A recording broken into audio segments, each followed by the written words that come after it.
Bonjour, chers Ivoiriens et Ivoiriennes. C'est Seydine Defila. Je suis là aujourd'hui pour faire une vidéo à propos de la marche des évêques. Vous devez savoir, chers Ivoiriens, cette marche, ça prouve que le président Alassane Ouattara n'a acheté personne. Parce que souvenez-vous que le président Alassane Ouattara était dans l'opposition il y a quelques années. Donc il a subi toutes sortes d'humiliations. On n'a pas vu les évêques s'élever, marcher, protester. On n'a rien vu. Donc, maintenant, pourquoi c'est aujourd'hui ces évêques-là choisissent pour se manifester, disent qu'ils vont marcher? Là, maintenant, il y a anguille sur roche. Nous savons, c'est une marche programmée par ces évêques, bon, une minorité d'évêques en Côte d'Ivoire.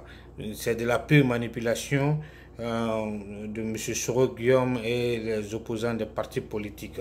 C'est une marche qui veut envoyer une insurrection populaire en Côte d'Ivoire. Vous savez, un soulèvement populaire, c'est une manière de déstabiliser le régime.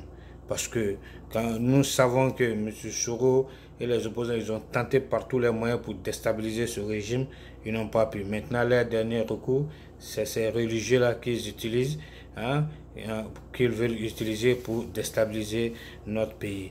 Le président Alassane Ouattara, quand il était à l'opposition, il a subi toutes sortes d'humiliations.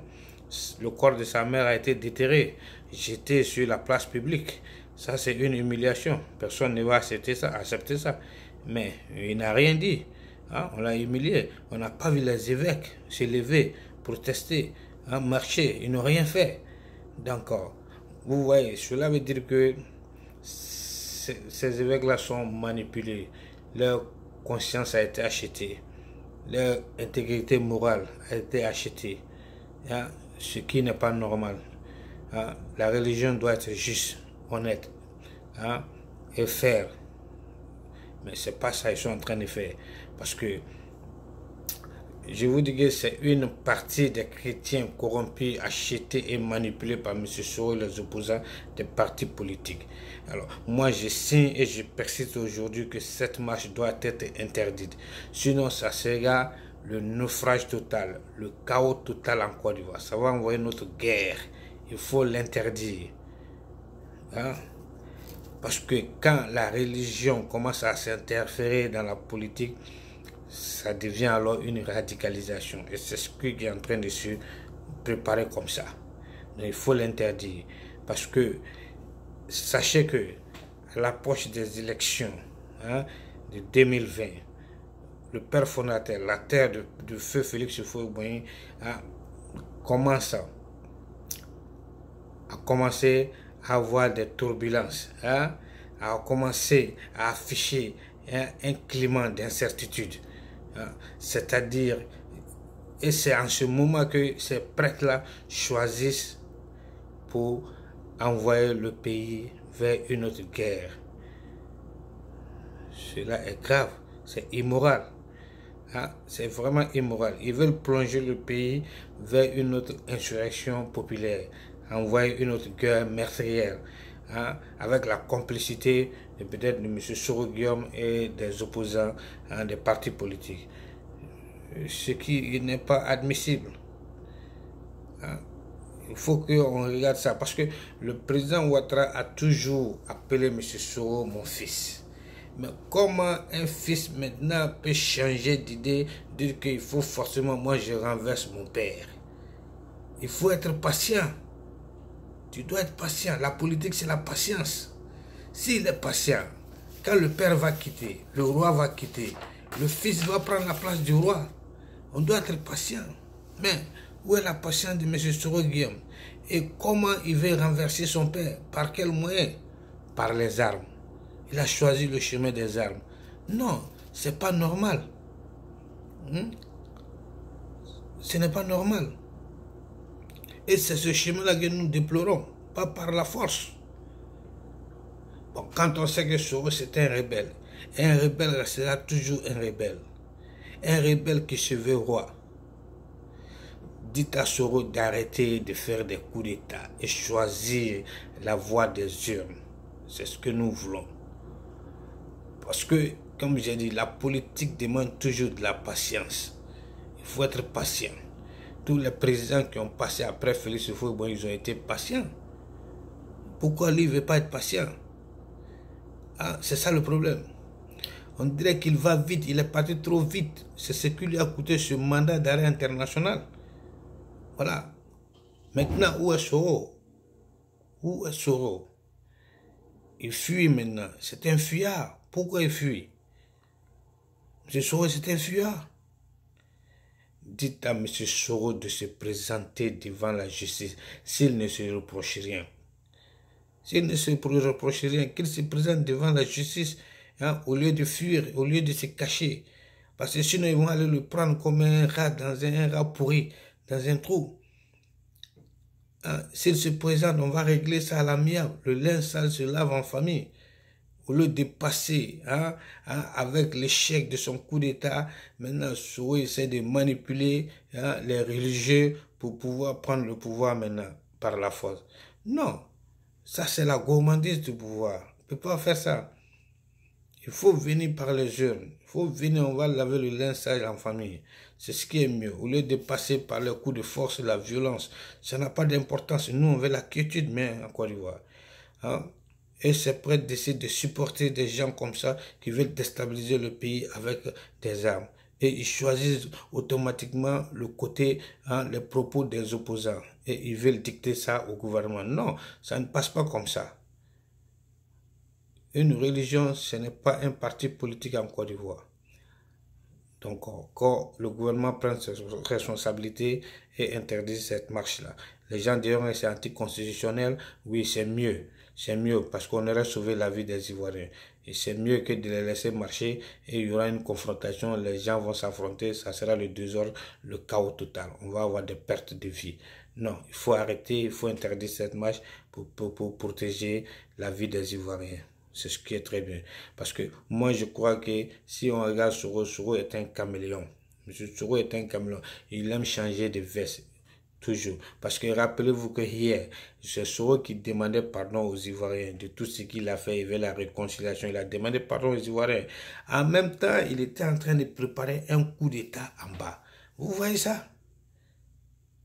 Maintenant que le coup d'État a déjoué, il a fui, il se cache. Et maintenant, il manipule encore les religieux pour pouvoir faire une insurrection populaire, un soulèvement populaire pour qu'il puisse faire son coup d'État encore. C'est pas un homme crédible, ça. Pensez-vous que c'est un homme crédible, un homme humble? Non. Non. On doit dire à M. Soro, il doit arrêter ce genre de trucs.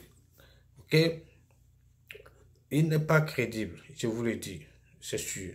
Et puis, lorsque les gens ont écouté l'audio téléphonique sur son coup d'État manqué, le gouvernement a intercepté ça, donc tout le monde a écouté l'audio. Et là, dès lors, beaucoup de gens ont commencé à perdre espoir. Beaucoup de gens ont été déçus, se sont sentis trahis par Soro, parce qu'il a prononcé le mot pardon, pardon, pardon.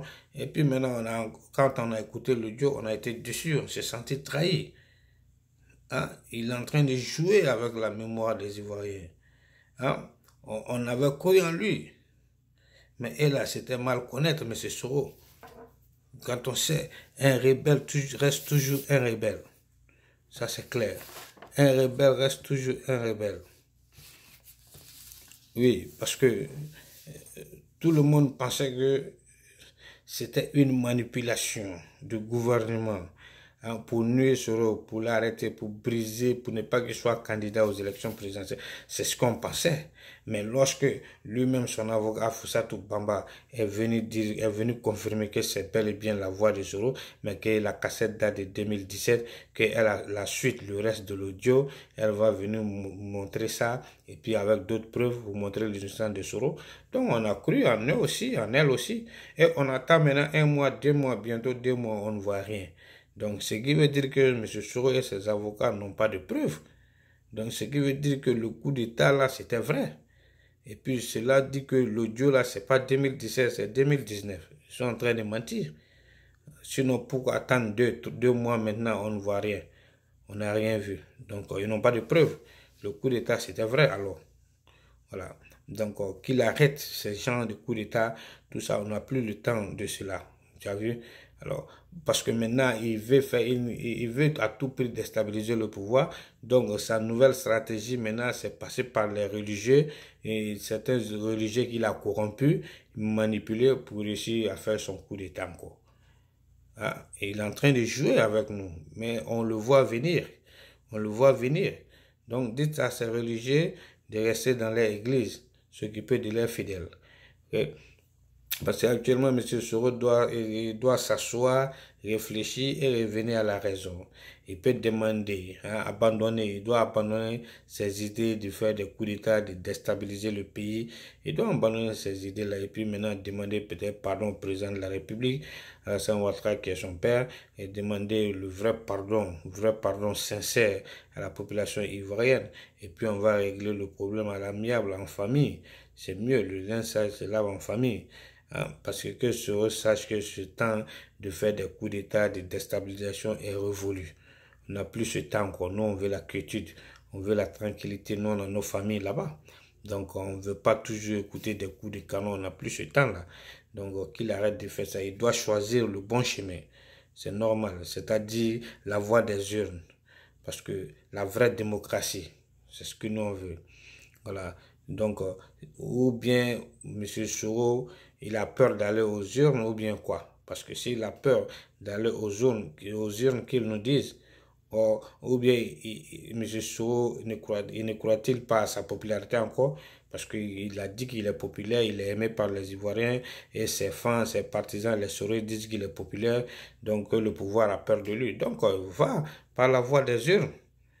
Là, on va voir ta force de frappe, si tu es populaire ou pas, au lieu de passer par le chemin des armes. Si tu crois vraiment en toi-même et que tu as la force et que tu es populaire, tu es aimé par les Ivoiriens, non, il faut aller par les jeunes.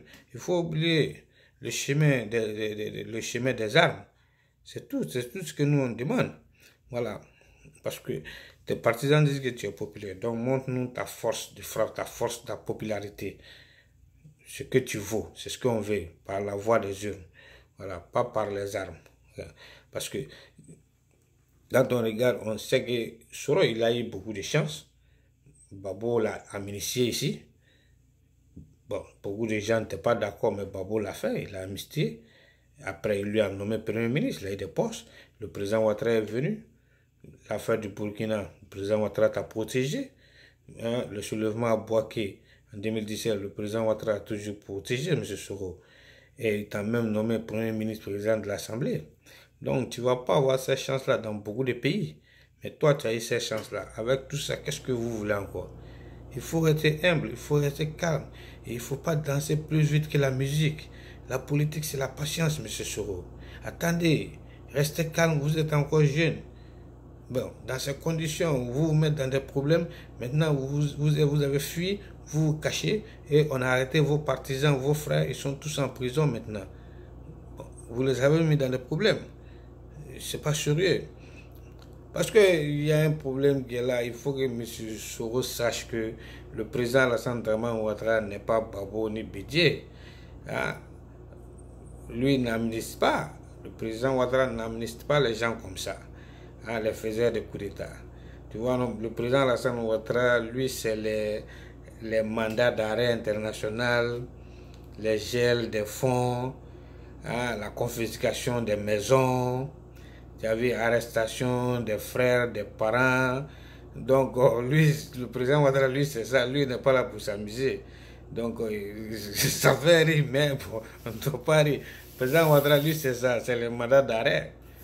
Les arrestations, la confiscation des biens, le gel des biens, lui c'est ça.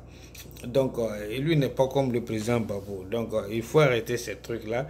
Sinon, un jour, je ne veux pas te voir mourir comme ça, dans la rue, comme un chien. Sinon, ils vont te planquer une balle dans ta tête un jour. Et nous ne voulons pas ça. Parce que, donc, vraiment, il faut être humble, serein et patient. Essaie de revenir en arrière sur terre, la tête sur les épaules, c'est pas bon. Donc, il faut venir, d'après les Anglais, calm down. Ok, voilà, M. Soro. Parce que vraiment, à l'heure actuelle où on va là, je pense que ta carrière politique est en dents de scie. Peut-être qu'elle-même sera finie. Donc, Parce que tu es en train de danser plus vite que la musique, tu vas plus vite que la musique, tu vas à 200 km. Hein? Ouais, je pense que cela n'est pas une bonne chose. Donc, comme M. Soro, il faut arrêter de prendre le pouvoir par la force, il faut arrêter de manipuler les religieux et soulever un soulèvement populaire en Côte d'Ivoire, envoyer une autre crise en Côte d'Ivoire, une autre guerre qui va entraîner un massacre, une guerre meurtrière, un génocide. Nous n'en voulons pas ça. Donc, arrêtez de manipuler les religieux parce que la religion n'a pas sa place chez nous en politique. Ces religieux-là ont perdu leur dignité. On ne peut pas les faire confiance. Dès le jour où ils ont livré le général Guy aux forces de Babo, depuis ce jour-là, on a perdu leur confiance. Guy allait se confier à eux, à l'église, à eux-mêmes. Ils l'ont livré. Et puis on l'a tué, on a jeté son corps comme un chien dans la rue. Les religieux n'ont rien dit, ils n'ont pas protesté, ils n'ont rien fait. Donc c'est cette malédiction qui joue sur eux aujourd'hui. Donc ça est sur leur conscience, gravé à jamais. Donc comment nous on va les croire? Et maintenant ils se lèvent, ils disent je vais marcher pour la paix. C'est pas pour la paix, c'est pour un soulèvement populaire. Hein? C'est pour créer le désordre en Côte d'Ivoire. Non, on n'est pas d'accord pour cela. Hein? Donc dites-leur de rester dans leur église, de prêcher pour leurs femmes, et puis maintenant d'aider les gens d'Adjoufou qui ont été déguerpillés, donner-leur des maisons pour qu'ils puissent dormir, des places pour qu'ils puissent dormir, de l'argent, de la nourriture. Il faut aller aider ces gens-là. Dites à ces évêques-là de s'occuper de ces gens qui ont été déguerpillés à Adjoufou. Voilà, c'est sur ces gens, des trucs comme ça qui peuvent s'élever pour marcher. Là, on est d'accord. Hein? Ou bien aller aider les gens à Libye. Hein? Ils ont besoin d'aide là-bas. Montrez-vous là-bas. Hein? Bon. Donc, ça, la Côte d'Ivoire en paix. Vous n'avez pas vu les gens se tirer. Vous n'avez pas vu les attaques en Côte d'Ivoire. Les gens sont en paix là-bas. Donc, le pays où il y a la paix, c'est là où vous voulez marcher pour la paix. Le pays où il y a la grève, là, ou bien il y a la guerre, vous ne partez pas là-bas pour marcher. Ça, c'est dur, hein? Ok, c'était Céline de Fila. Donc sur ce, je vous quitte. Monsieur Soro, il faut être sage. Il faut quitter dans ça, Monsieur Soro. Les évêques, je vous demande de quitter dans ça. Laissez le pays avancer. On veut la paix, on veut que la Côte d'Ivoire avance. Hein? Que Dieu bénisse la Côte d'Ivoire, que Dieu bénisse le président Ouattara, et que Dieu bénisse tous les Ivoiriens, et que Dieu protège la Côte d'Ivoire de ses ennemis, des malfaits, et que le bonheur arrive en Côte d'Ivoire. Merci bien, c'était Céline de Fila. On va se reprendre pour une autre vidéo.